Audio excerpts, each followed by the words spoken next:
Le retour du soleil et des températures qui grimpent, la fin de plusieurs semaines d'anxiété pour Clément Courtet. Cet agriculteur de 25 ans lance enfin la récolte de sa centaine d'hectares de blé, avec 2 semaines de retard par rapport aux années précédentes. Ça représente des sommes d'argent importantes pour l'équilibre financier de l'exploitation.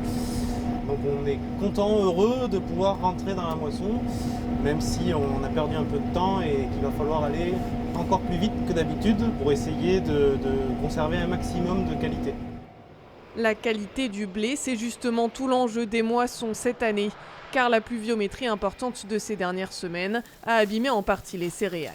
On retrouve des phénomènes de maladie dus notamment à l'excès d'eau. Donc on voit un épi là qui est droit et qui est un peu plus noir.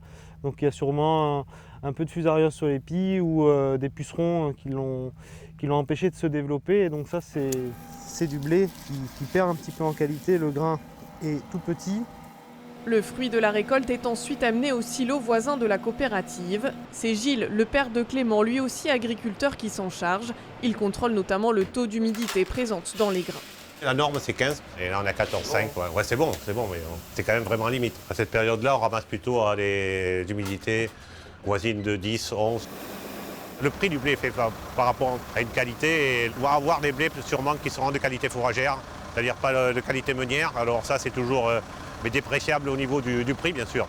Les prix peuvent ainsi baisser de 10 à 20%. Pour sauver leur année, les deux agriculteurs comptent donc sur les cultures de printemps comme le tournesol qui a tiré profit de cette pluviométrie importante.